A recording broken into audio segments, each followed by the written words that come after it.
welcome everybody to episode 5. This is the last time I can do this awkward hand motion number of episodes of the Winter Clan podcast with me, TommyVodka, your host. And today we have a very special episode. This episode is dedicated exclusively to winter lore and everything that goes around with it. And once again, I have a star-studded cast of guests here. As you all know, we have Free, who's been here already twice in our podcast. Welcome back. Great to have you back. Hey, thanks for having me. And for the first time, exclusively on our podcast, we have Epyos. Epyos, welcome. Thank you. Thanks for having me. How do you feel? First podcast episode, feeling good about it? Yeah, I'm excited. Let's talk about some lore. Can you give us, because a lot of people have heard it from the leadership calls, can we just get close your fucking events for posterity here on our on our episode? Please, do us the honors. If you're listening right now and you have an open event, I'm going to be very upset. So close your fucking events. Fantastic. So now we have it recorded. Whenever people are feeling nostalgic, they can come back to this episode and get right into it and hear that. Well, I'm super excited for today. Like I said, today we're going to be focusing on the winter lore. And for those who don't know, I would say maybe pause this podcast right now, jump on our website and read a little bit of the lore, because there's a lot going on there. Ben, Epyos, Free, they put a lot of effort in creating the world of winter and everything that goes around it. And it's super, when you're on your Gen Chat, you hear about the factions, you hear about the daily events, the horoscope, all of that intertwines into what is the world of winter. So without further ado, how about we start like this? Let's say you're talking to a tourist, you're talking to a military general looking to look into the world of winter. What's the 10,000-foot view of what is the world of winter? What is its name? What's the introduction for someone who's never heard about it? Go ahead, Robbie. No, by all means, show me how it's done. Yeah, the 10,000 word speech. So you're just saying when somebody asks like what is winter, what's kind of like our breakdown, or what's the lore behind it, or like more specifically, what are you thinking? I'm thinking, let's say we're talking about interstellar travel. Someone's traveling to the world of Arma, and they're like, "What is Arma? What's going on?" Right? I was giving you the option to drop the Arma term there, but let's get right to it, to the nitty gritty. Redshift galaxy. In an indistinct redshift galaxy, deep in the void of space, lies the planet of Arma. There we go. I didn't even know that.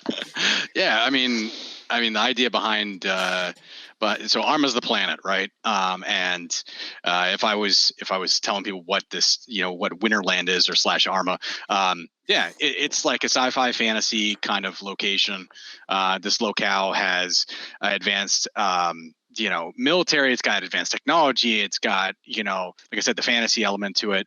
And the whole point of this is because of and I'm jumping out of the lore for a split second here, but to kind of incorporate all the games that we end up playing, right? A little piece of that, a little piece of this, whatever. And that kind of allows us to, it's almost Star Warsian in a way. But that's kind of what, Winterland is. And it's undergone this change from being a planet where it has 3 suns. One of the suns burns out, and it's a really important sun. So the entire planet cools and becomes this sci-fi militaristic kind of location, but completely covered in snow.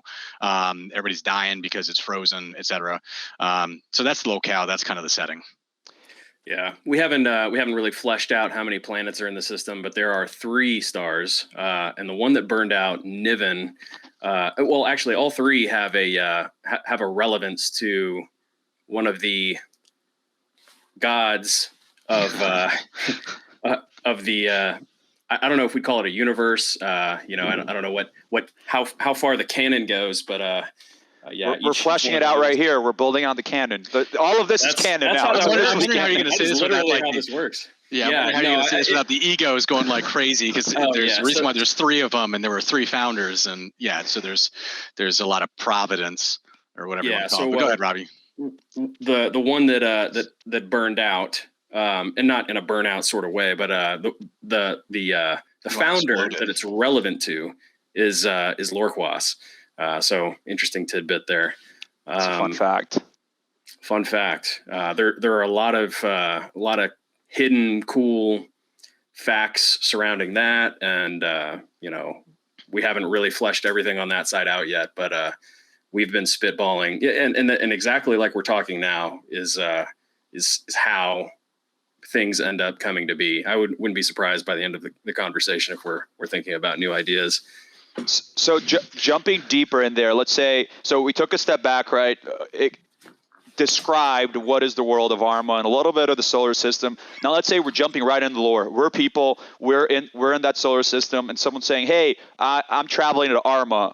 And someone from Arma is saying, oh, you should or you should not. Are people happy there? Like, what's the perception of the current state of affairs in the world? You talked about, everything freezing over, things being pretty dire, but how would someone describe it to someone who's coming over to Arma and like, prepare for this, prepare for that, be careful of this, lean in on that, stuff like that, like into the world of the planet itself?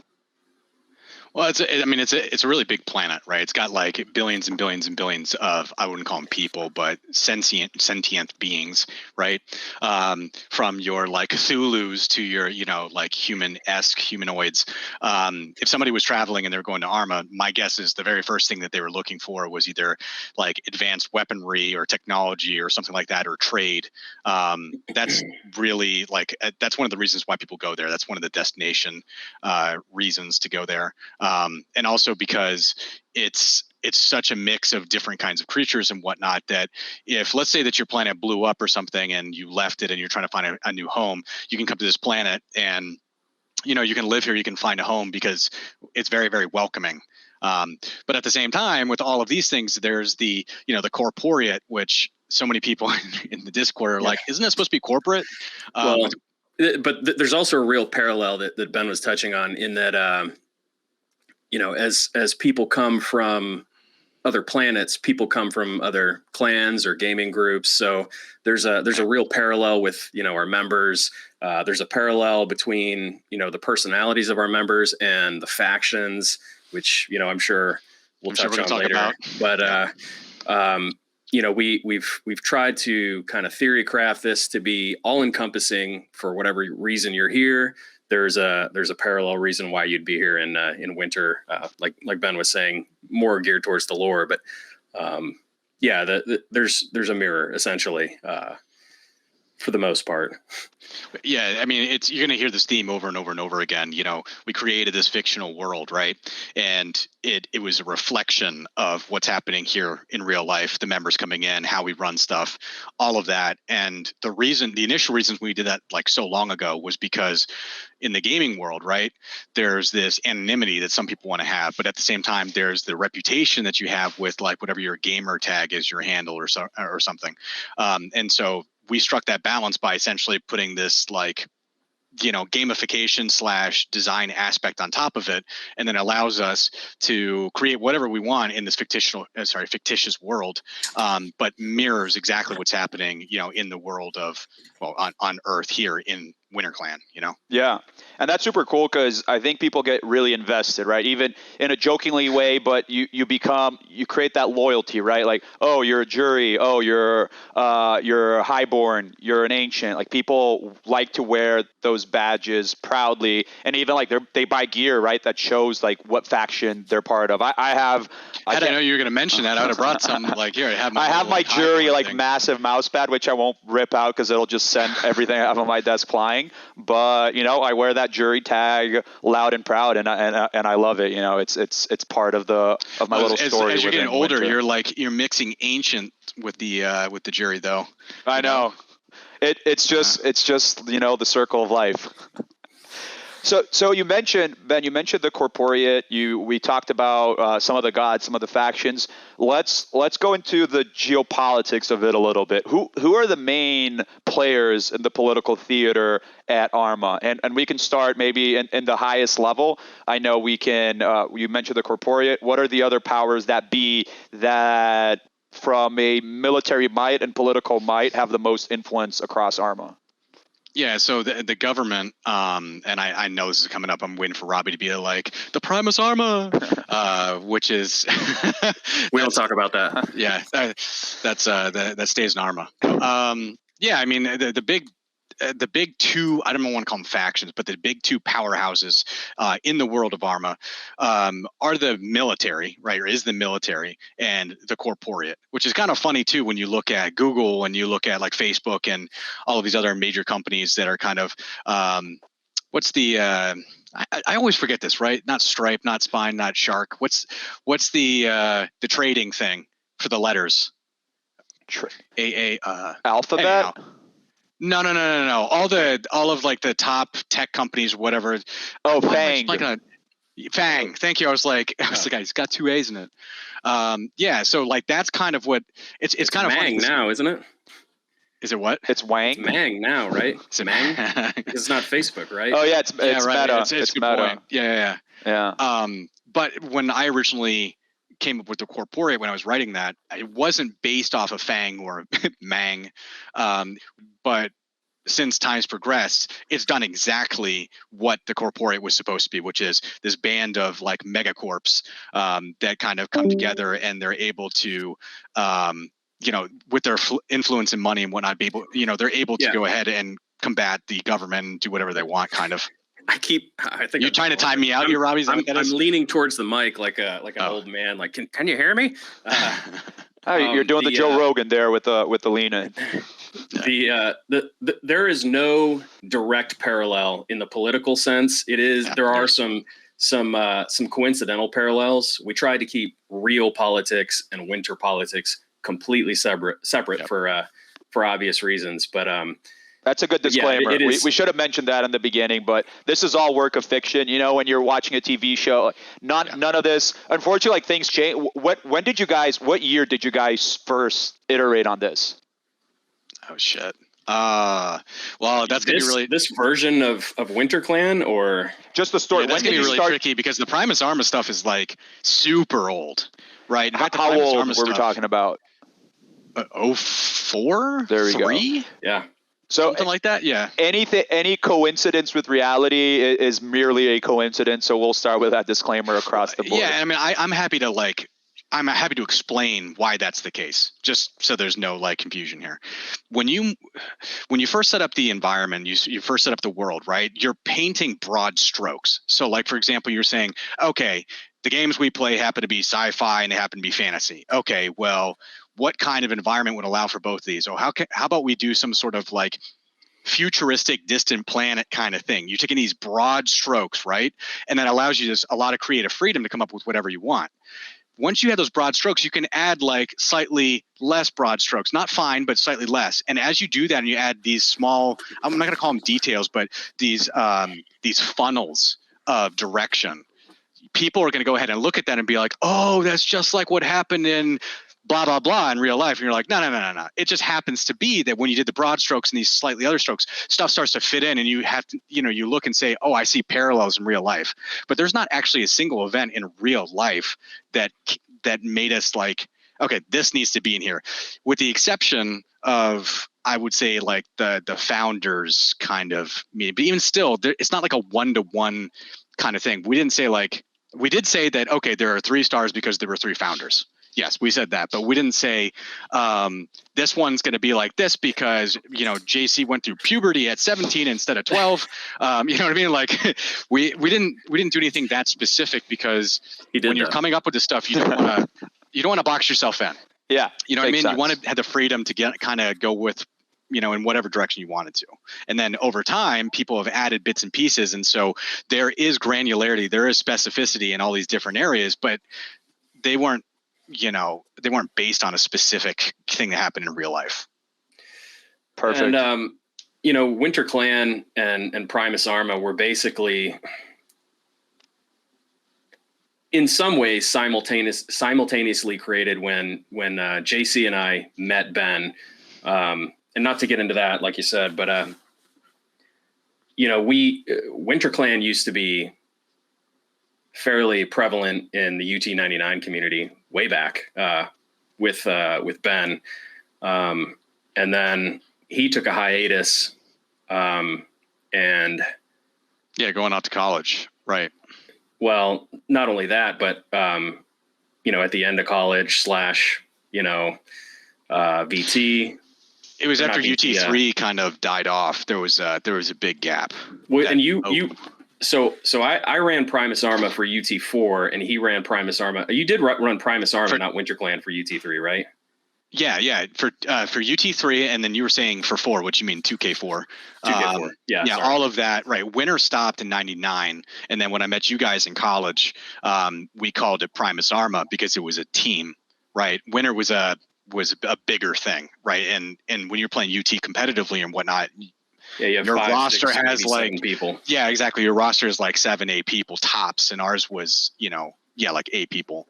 But the 5 is what you run with. So we didn't need to have this whole winter umbrella. And Robbie, I know you can mention this. We didn't bring back the kind of duality between the two until SWOTR, where we did the light and dark. Great game. And that was, great game. And that was only the duality was really only 3/4 there, because we were running WinterClan as our name on the light side and Primus Arma on the dark side. And nobody wanted to make a new character for the light side. No, the stories for the light side were so terrible. The light side was definitely neglected. We did all of our raids, all of our endgame content, all of that stuff on Primus Arma. I'm not even sure. I think you and I probably had max level characters on the light side, but there was basically nobody else. So, or maybe JC, but almost nobody else really. JC ran through all the characters and max leveled them at this point. Did he? Well, guys, I don't want to kill your role here, but I need to keep my lifeline, because I want to do a future episode of just like the history of Winter as a clan, as a community. So I'd love to bring in JC and walk down memory lane. I think the community would love that. But today we're talking about the lore, so we're going to reel it back and get back to the lore. To do that a lot. That's what I'm here for. That is literally what I'm here for. So we talked about the corporeate, we talked about the government, right? And we talked about a highly militaristic government and corporeate in many ways. So what's the division? Are they focused on the same goals? Are they opponents in a political way? What's the divide there between? Are they essentially two arms of the same organization? What's the relationship between those two parties? Well, the corporeate is from what I recall, correct me if I'm wrong, Ben, a conglomerate of banking clans. So most of the wealth is within the corporeate and, the highborn, which, some highborn, there's going to be a lot of crossover for sure. But I would say most of the time, the corporeate and the government are at odds with each other. They have, because they have different goals. Yeah. Right. Yeah. They have alternate ambitions.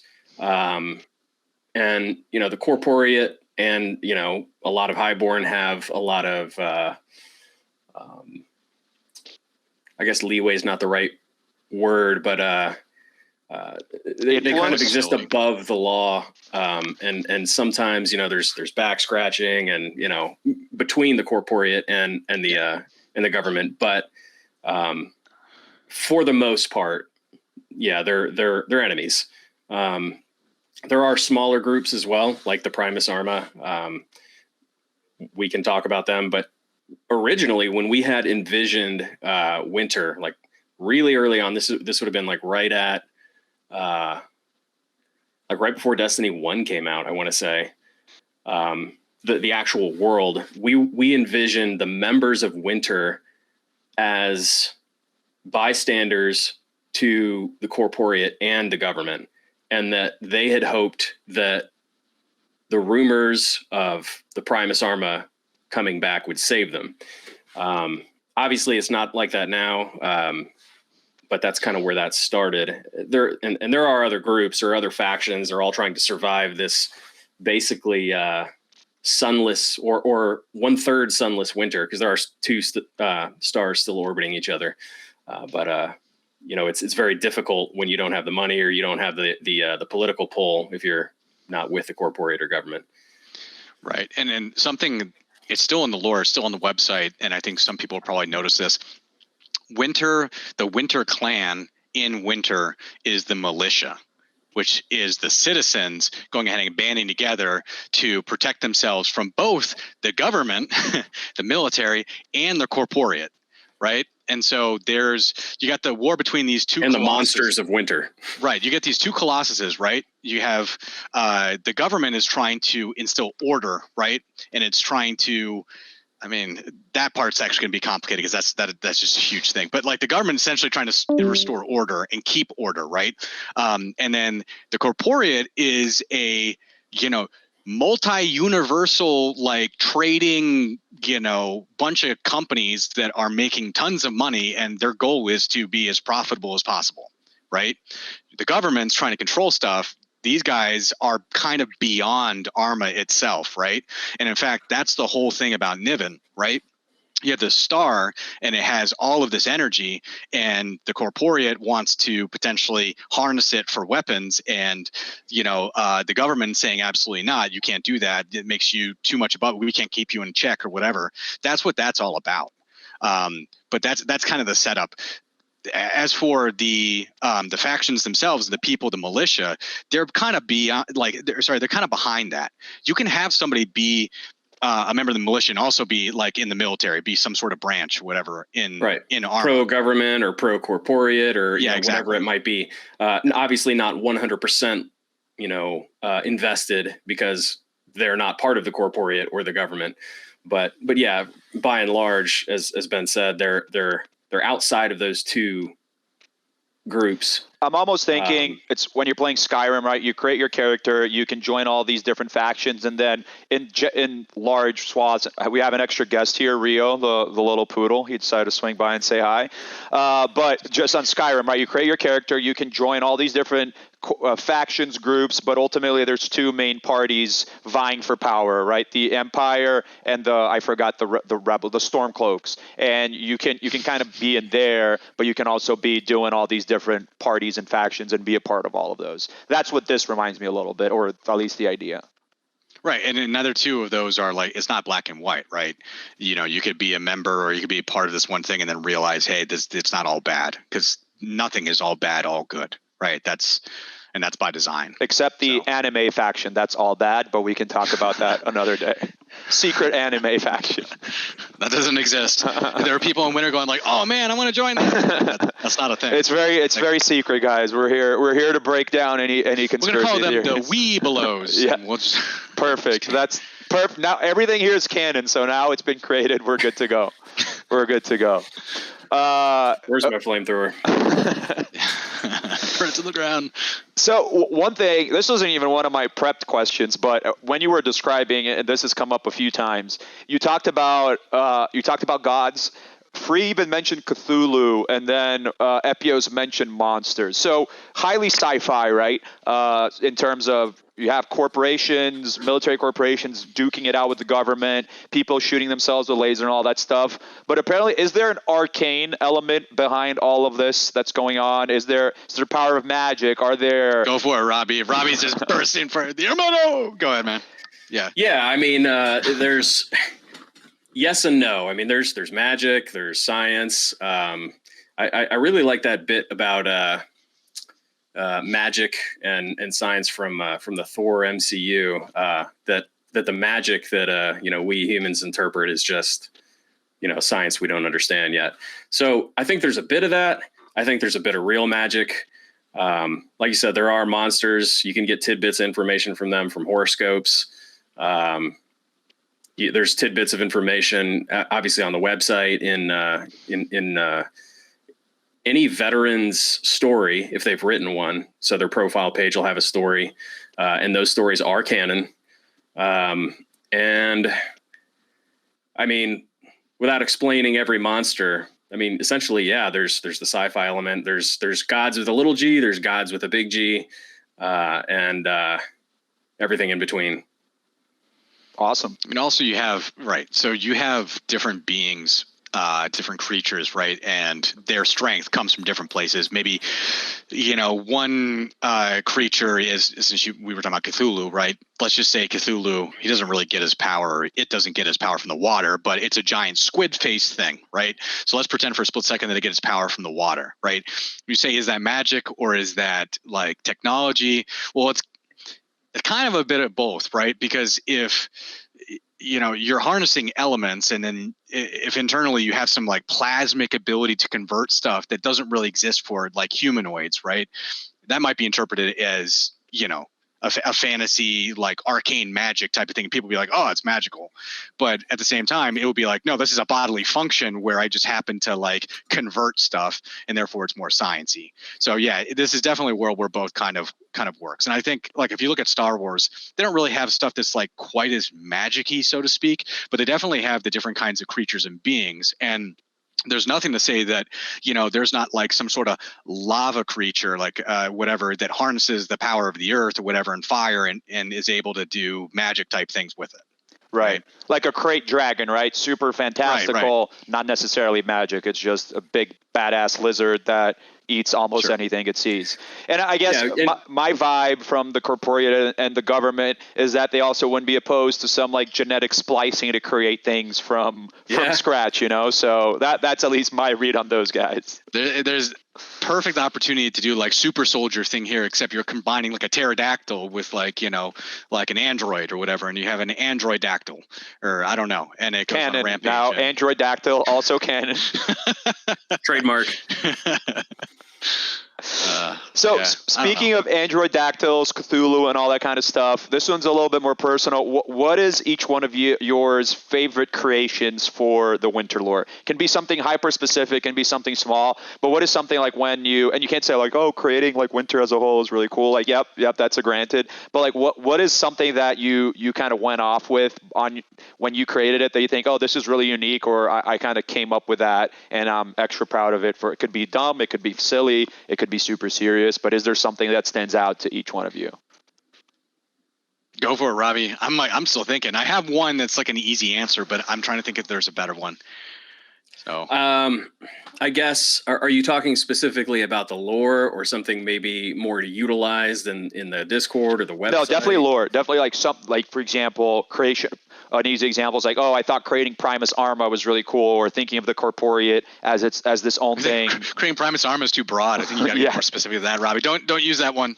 But like, for example, the faction, maybe someone could be like, oh, I actually came up, like, I was showering one day and I thought about the amino and like conspiracy theories and stuff like that. And I'm like, well, the ameno. There we go. The problem with that is every time we come up with something, we start riffing off each other, and that thing changes to something that is whatever it is now. Like, for instance, the ameno,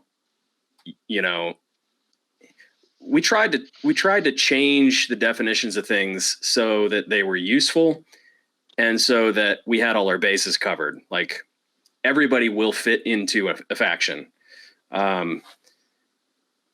So that's tough to say. Like, I couldn't claim Ameno. I don't think Ben could claim Ameno. I don't think we could really claim any faction except for, well, Ben did come up I knew you were going to say Highborn. Well, yeah, but Highborn's changed a little bit, but I was going to say more like Vanguard, because Vanguard's very straightforward. I will say on a side note, I do really appreciate how all the factions are morally gray. It's like different. I always think about that. Design. Yeah, exactly. Because like Harry Potter is the worst example of that, where like all three houses are okay except like Slytherin. Like Slytherin, like they suck. They're all evil. Like fuck those guys. And all the others like, yeah, like okay. And like I guess Gryffindor is also like, oh, we're all like the good guys and stuff. But I appreciate the fact that the factions here, like all of them, like a Highborn could be a royal asshole, or it could be like a royal person for good, right? Or a figure of power for good. Philanthropist, or exactly. So yeah, that was actually a pretty cool. Yeah, that was kind of tough to come up with because, if you look at like Magic the Gathering or something like that, you're like, oh, the light, the dark, and then the red and the green and the blue, right? I was trying to find non-elemental kind of ways to categorize people. And also, like you said, it was very important when Robbie and I were talking about this and we were coming up with this stuff, we wanted alignment to be separate. We didn't want it to be, you're good if you're in this faction, you're bad if you're in this faction. Like the jury is a perfect example, right? Where, in some ways you're looking at it as like Aladdin, right? So you're a street rat or whatever they say in the movie, right? and you're like, you're living on the streets, you're not able to offend, and you're robbing people or whatever, you could be like, yeah, but he's a good person in theory, right? So he's still a jury. But then at the same time, you have like gangs, right? And you have like gang violence. And you're like, well, they're still fending for themselves. They're kind of lawless except for their little group. That's still jury. And those two on the opposite sides of the spectrum, right? So that was like a really important thing when we were first coming up with this. But as Robbie said, we were trying to come up with something that everybody would be able to fit into one or more, and they all overlapped, right? And I think we were able to do that. And like Vanguard was definitely the very first one, right?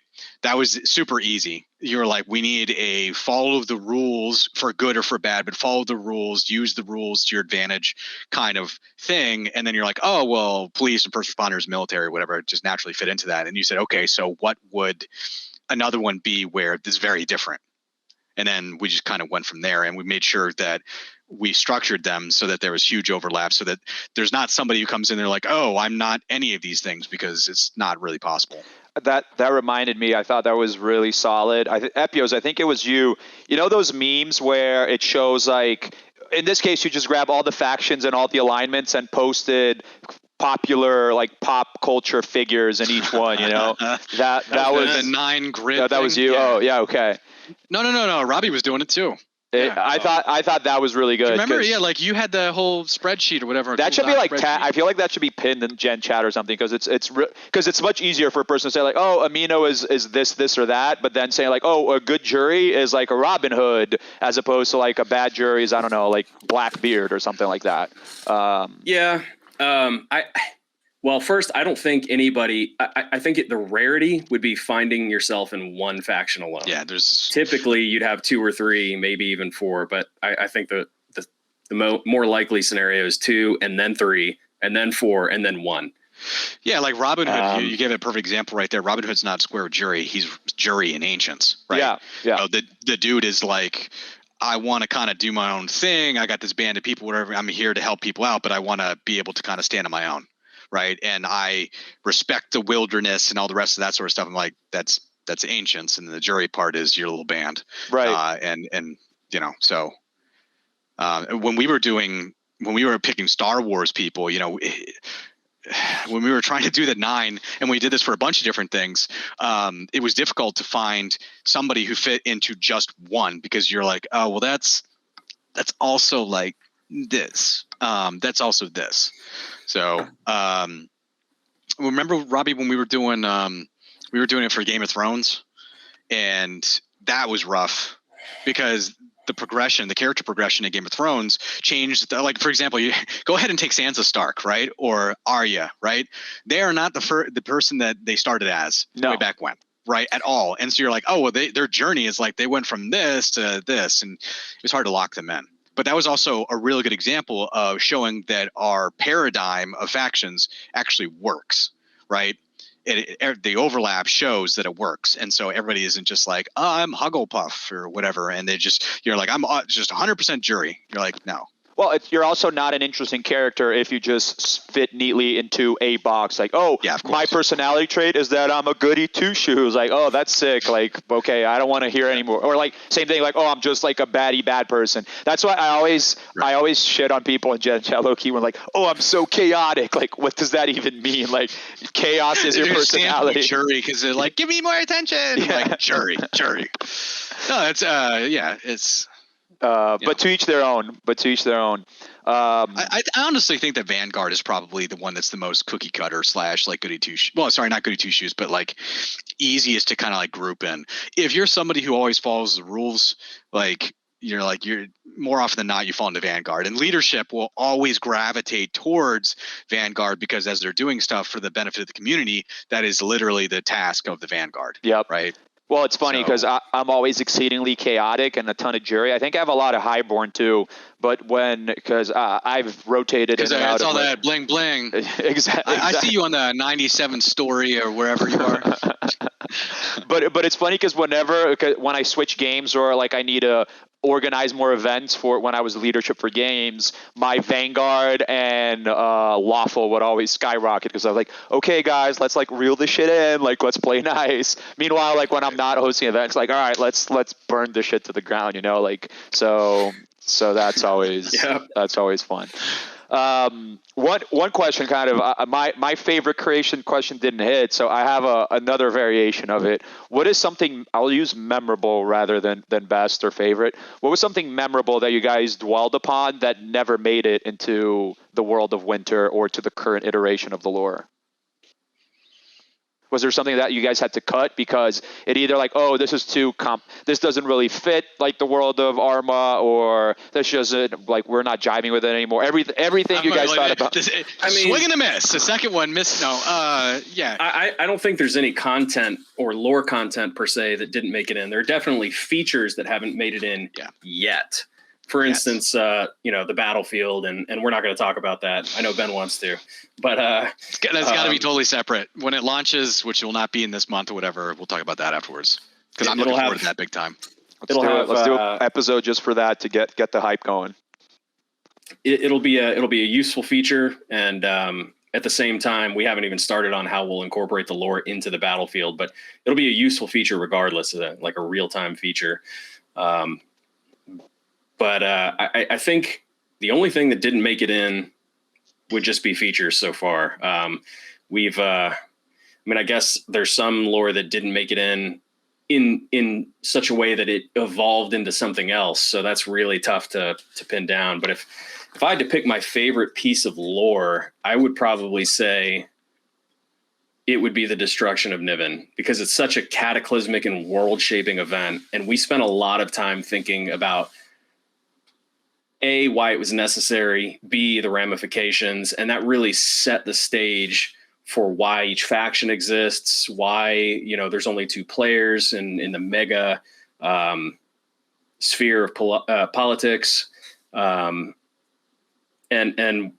where our members fit in. So it's I said, we don't talk about Primus Arma. That's the whole thing, is everybody talks about Primus Arma behind closed doors. Like what happened? And there's all these theories, and so to me, that's we flirted with the topic of Primus Arma, but what is Primus Arma specifically for those listening to the podcast? Go for it, Ben. All right. So the Primus Arma, and this is what's so great about it, and this is why there's whispers behind everything. Lore only, not past teams. Yeah, no. Yes, lore, strictly lore. For the average Arma citizen, what does Primus Arma mean to them? Or to the people. And that's the debate. If you know about it. Yes. So the Primus Arma is not supposed to be spoken about, but it was like a super talented tactical team that went in theory, and was trying to combat the corporeate when they were trying to steal and harness Niven's energy. The only thing that people really know for sure, or the people that think they know for sure, is that it was basically a super elite military unit, right? They were actually... We're not even sure it was military. It was a super elite unit. Yeah. And they went in to the device or facility or...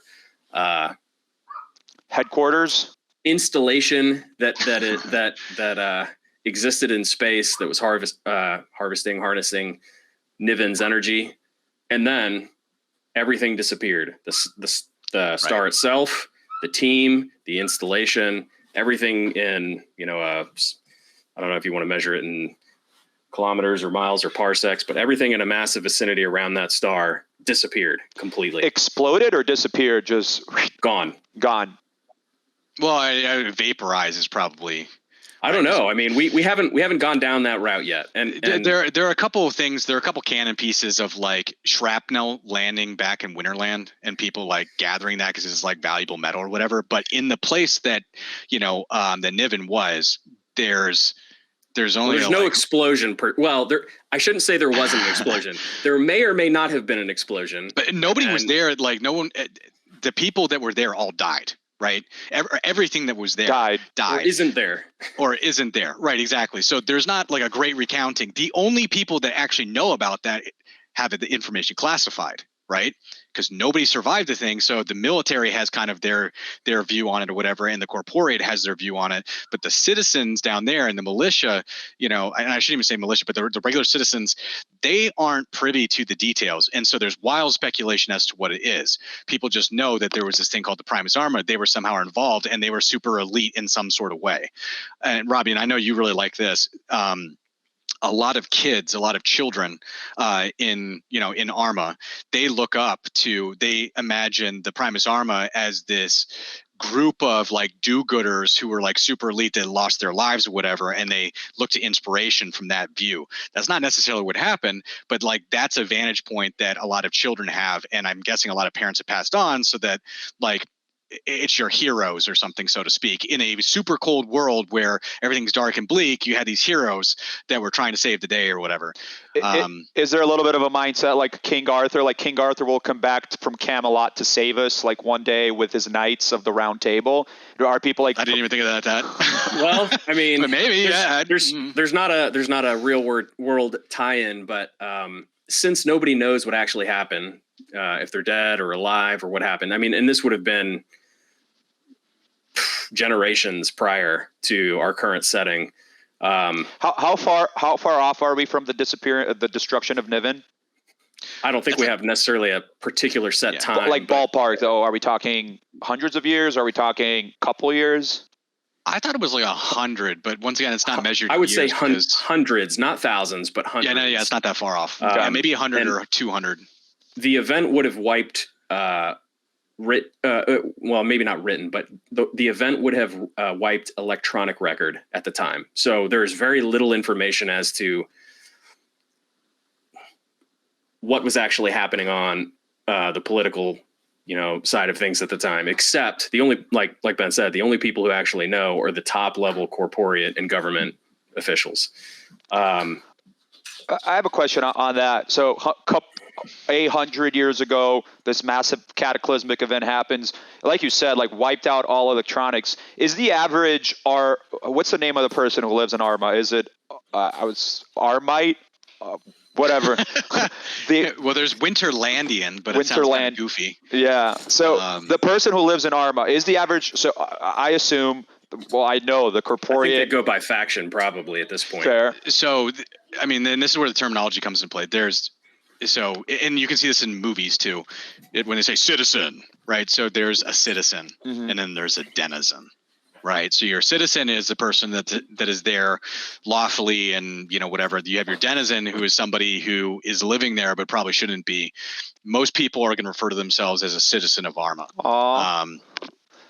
Hello, new guest. I love it. I love a good cameo. Adorable. I mean, that's how, but at the same time too, if you were, for example, it's the jury tribes. So, right.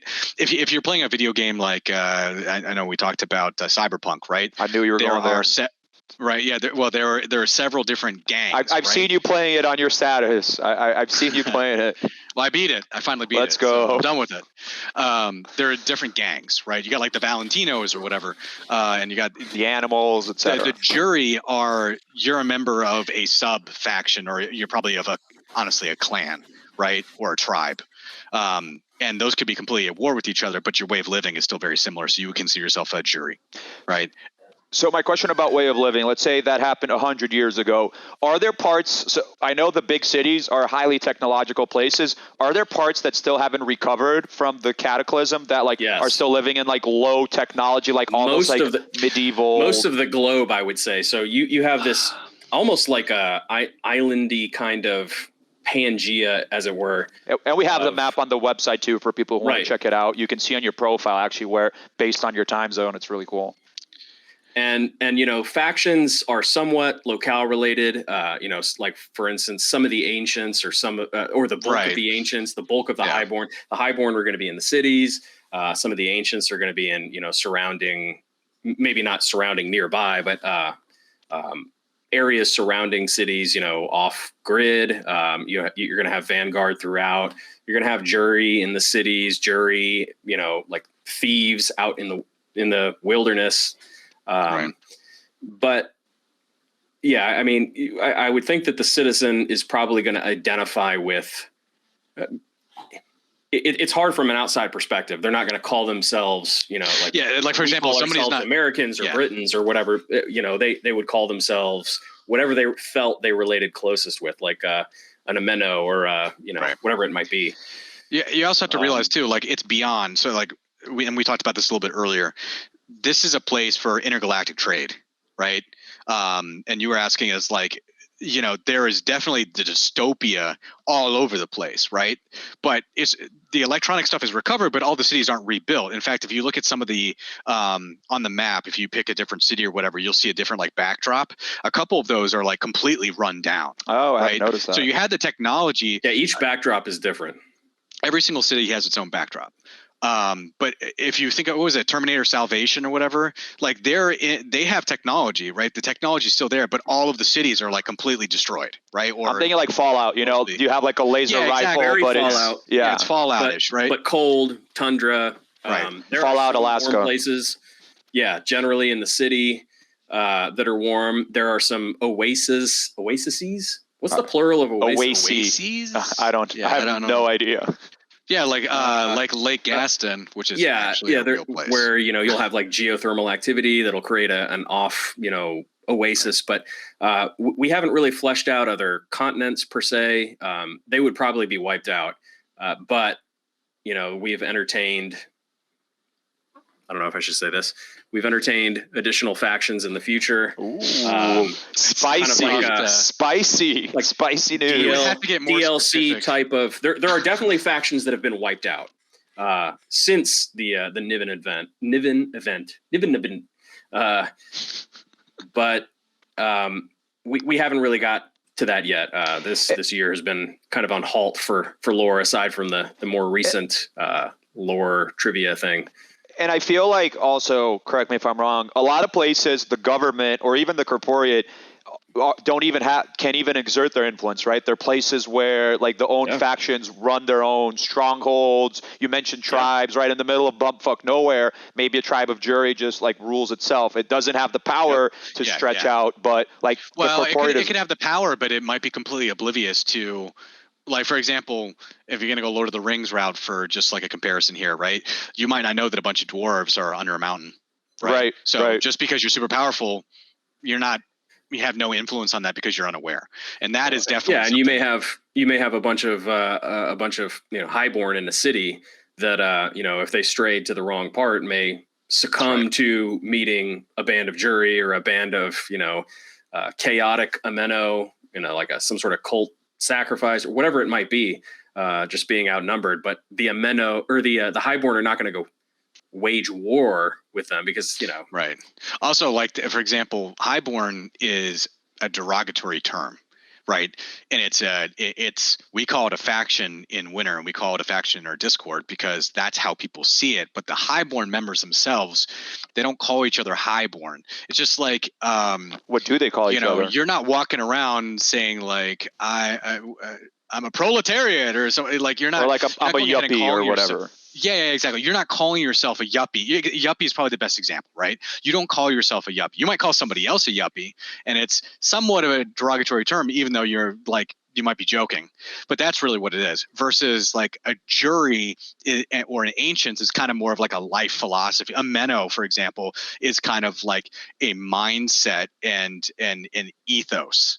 And yes, there are like the Ameno are definitely like a group of people, but like there could be different groups in the same way that I'm just going to use a simple example here. There are different religions, right? You have like the Baptists and you have like, I'm just using Christianity here, for example, but you have like the Baptists and you have like the Catholics and you have the whatever, but you would all consider them to be Christians, which would be similar to like maybe a Menno, but it's not quite that one-to-one. There's a little bit of flexibility. See, but if you're in a country, right, you can be from a country, but a person from a different part of the country, they kind of follow the same rules, but they're completely different.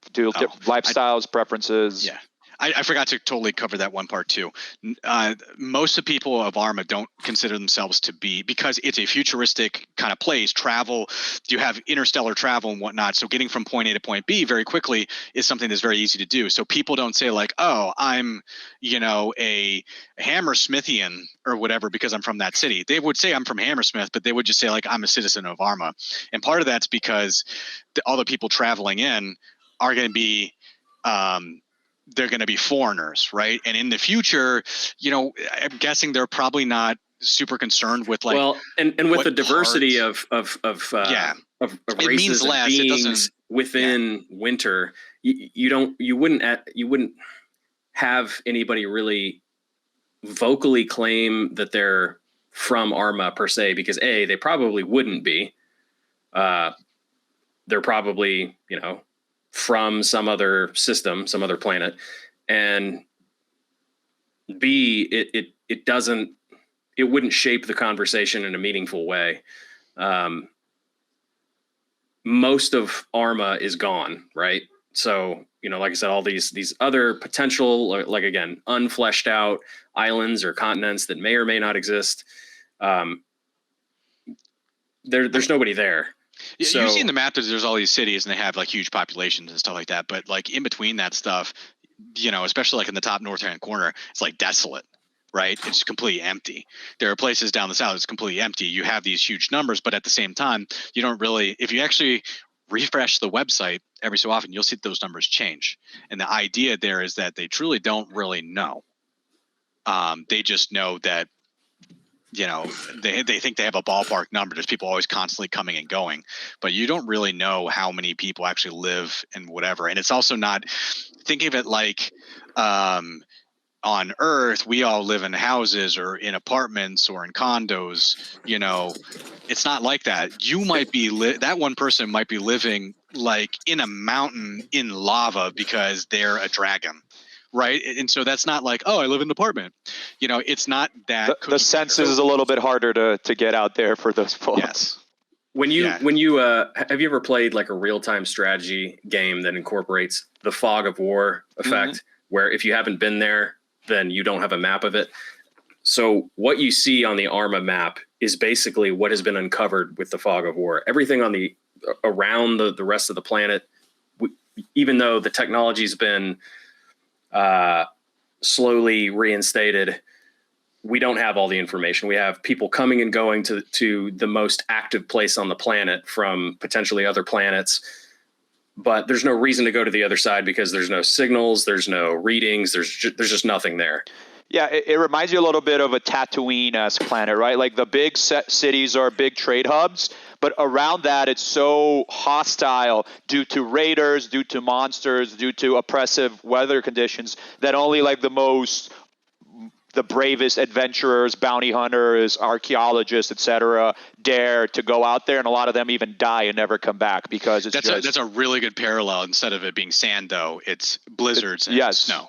And that's exactly what it is. So, because the major cities, their focus is on, electricity first off, because you have to realize that solar radiation from Niven or whatever is gone, right? So like a third of your energy source is gone.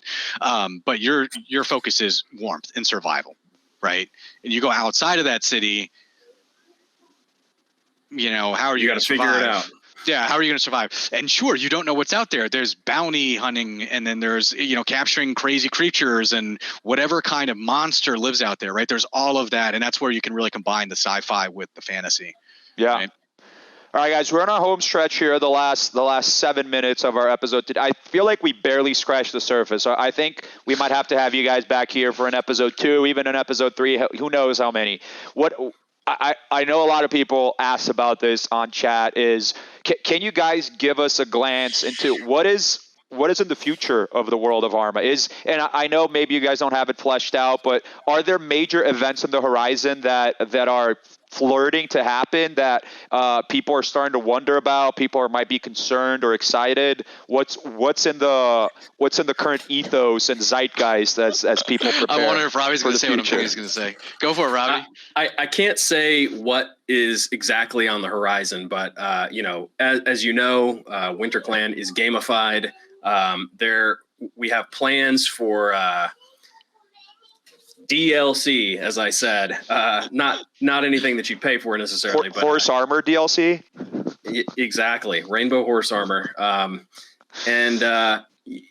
we definitely have plans. We've touched on some lore between us that we'd like to get out there. We'd like to put some features out there, but we want people to be involved in the the gamification side of Winter, going to the website, what's changing, what's new, and we're crafting ways to do that currently and crafting expansions. So that's why, again, fog of war around the rest of the planet. Not saying anything's going to be there. Not saying anything isn't going to be there. But there's, again, Niven's gone, not exploded, it's just gone. And we'll figure all that stuff out eventually. We've left things ambiguous for a reason. But yeah, there are definitely some major plans coming for Winter in the future without revealing any details. So I don't know if this is going to hit, but if there's like the raven, like the crazy man in the town square, like yelling like the rapture is coming. What is the crazy man like in Arma? Is he yelling about something that it could be nebulous, He's gone now. He actually did have a place. There was a cult. Niven was the event.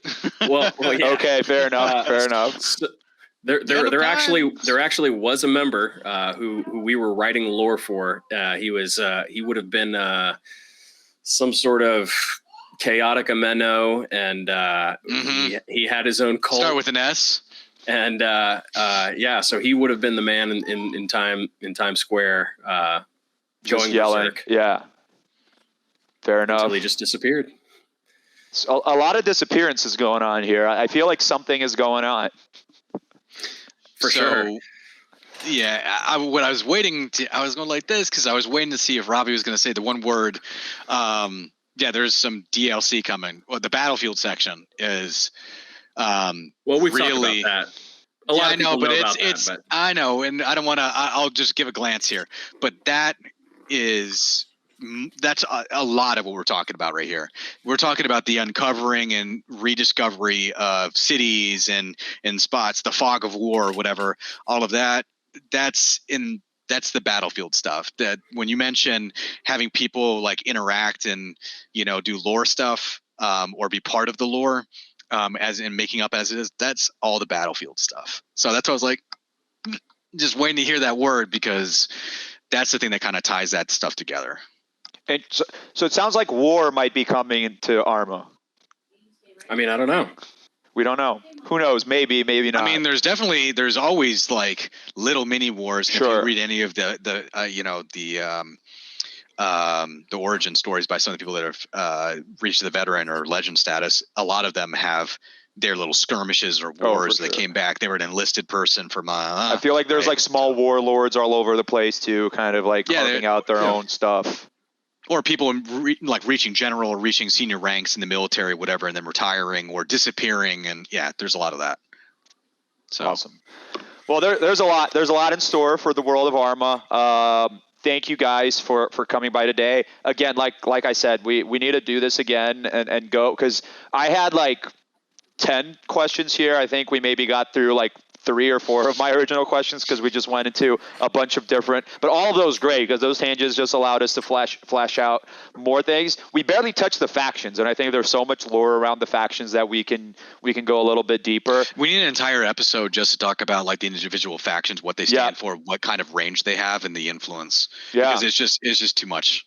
Absolutely. Maybe we can even like highlight some of the more well-known members who like really personify one of the factions. I think that'd be kind of cool. Maybe bring them in, can even like have an individual episode for each faction, right? Like this is the jury episode, and we just talk about jury shit and being a street rat, like doing sketchy stuff. But that's just my faction. Maybe we can do it for the other ones too. Doing hood rat things with my hood rat friends. Exactly. That's the jury life. That's the jury funny life thing though too is on your point, the longer people exist in Winter, I think the more nuanced it gets. Because you could be like, oh, this person is an officer and they've been an officer for 2 years, and they're very much like this. Well, after being an officer for like a year or two, life changes and they kind of meander a little bit. Yeah. So no, absolutely. Not calling anybody out here, but I'm just saying, like, you would think of the officers as being like the most vanguard, or the most one way, but they're not. I know this guy called Renegade, and we actually have a special faction for him. It's the bitch baby faction. There we go. Another canon right here. Write that down. Now that's in the history books of Arma. Well, guys, we're going to wrap up. Epyos free, anything, doesn't have to be lore related. Any shout outs, anything you want the community to keep an eye out in the near term future? Anything you guys want to announce for the crew?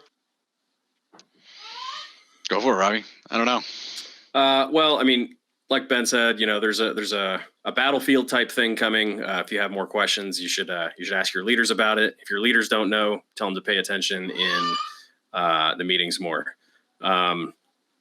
There's some really cool things happening with being able to group up, having to do with LFG, battlefield, and there will be lore in the battlefield eventually. We just, it's a lot of work to do the lore side. So, but I appreciate the interest for anybody watching. If I'm going to shout anybody out, I'm going to say, I'm going to say Pixie, close your events. Perfect. Ooh, Damn, came in hot. Yikes.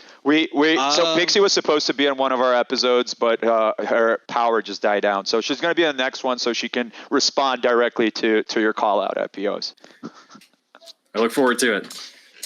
Yeah, I think that major next thing that I'm going to leave it with is watch the battlefield, because what you think you know about the map right now is going to be kind of turned up on its head.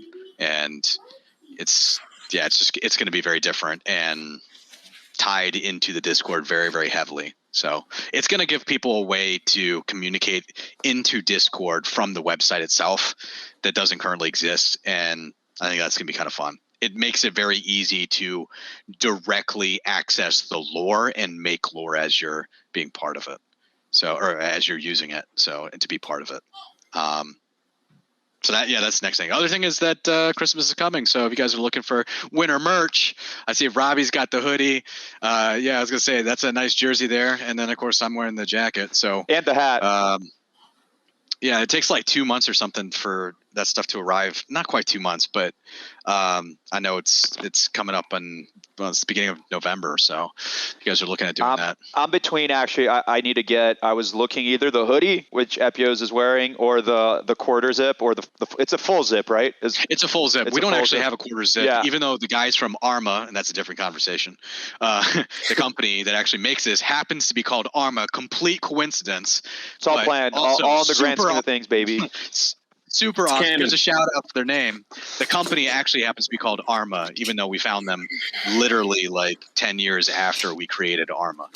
More than 10 years. But anyhow, they have a quarter zip. And I'm just waiting for them to get the website has the all the different apparel parts, like the inventory slots. I'm still waiting for like the gloves. They're working on the sweatbands, the armbands. Oh, nice. Esports stuff. I'm still waiting for that, and shorts. Well, then we'll have to make a gauntlets thing, and you'll still have to get gloves. Yeah. We're just gonna do more pieces of inventory. But yeah, I'm definitely getting either the hoodie. I need to go back to the website and look at both of them. I was waiting to hit legend because mine already says TommyVodka in the back. If you guys want to see that, right. Nice. You want a legend one? Exactly. Right. I want a legend one. So is it my name, or is this one say legend? It's yours says legend.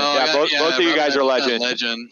Yeah. So I turn this way. It's harder to read that side. So I need to get me a legend piece of swag there. So that's on the docket for sure. Yeah, man. All right, crew. So this concludes our episode 5 of the Winter Podcast, a lore edition. Epyos free. It was awesome having you guys, and that's all she wrote. Stay beautiful, party people. Bye bye. Stay frosty. Thanks, Tommy. Thanks, guys.